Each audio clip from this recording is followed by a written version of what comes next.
There is a quiet moment that happens after someone leaves your presence. Not when the door closes.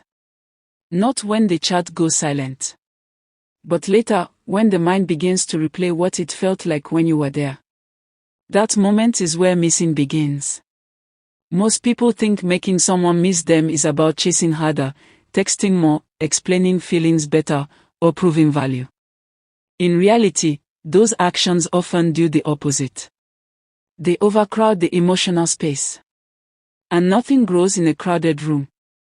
The truth is simple but uncomfortable: people miss what they feel, not what they are given.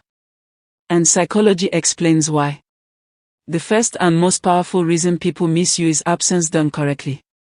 Not disappearing out of anger. Not playing games. But knowing when to step back without drama. The human brain is wired to value what it no longer has access to. Familiar presence creates comfort, but strategic absence creates longing. When you are always available, the mind never has to reach for you. But when you remove yourself calmly, the mind fills the silence with thoughts of you. This works because the brain hates unfinished emotional loops. When interaction suddenly stops at a high point, laughter, depth, connection, the mind keeps replaying it, searching for closure. That replay becomes missing. The second psychological trigger is emotional contrast. People don't miss consistency, they miss contrast. If every interaction feels the same, it fades into background noise.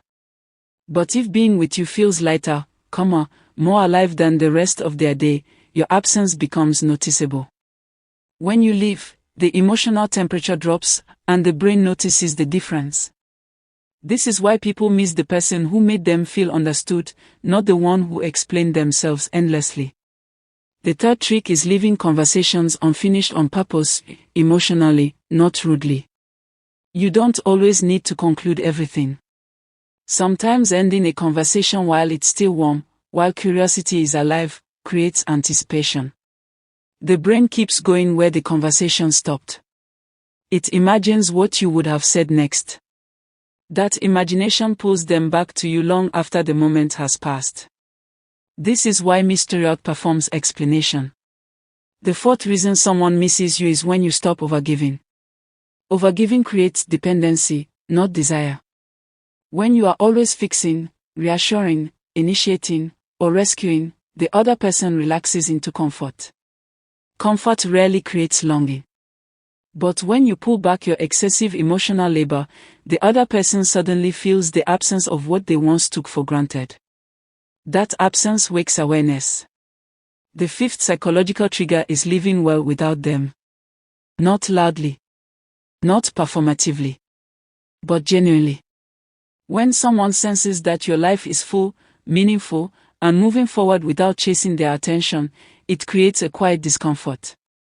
Not jealousy, reflection. They begin to question their own place in your world. And that question is powerful. People miss those who were a peaceful part of their life, not those who made them feel responsible for happiness. The sixth trick is emotional consistency. This sounds counterintuitive, but inconsistency creates anxiety, not longing. When someone knows you are emotionally stable, not reactive, not bitter, not begging, your calm becomes memorable.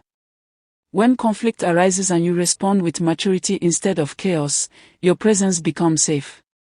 And safety is what the mind longs for when it's gone. People miss emotional regulation more than passion. The seventh psychological factor is self-respect. Nothing creates absence more loudly than boundaries enforced quietly. When you refuse to tolerate disrespect without announcing it, the other person feels the shift. They feel the loss of access. And with loss comes reflection. Self-respect changes the way people remember you. It turns you into the one they shouldn't have messed up with. And that thought lingers. The final and most misunderstood reason people miss you is that you allowed them to experience themselves differently around you. You listened without judgment. You didn't try to fix them. You didn't compete with their emotions. You gave them space to be honest. When someone feels more like themselves with you than anywhere else, your absence feels like losing access to a version of themselves they liked. That's the deepest form of missing. Missing is not created by effort. It's created by impact. If you want someone to miss you, don't chase their attention. Create moments their mind wants to return to. Step back with dignity.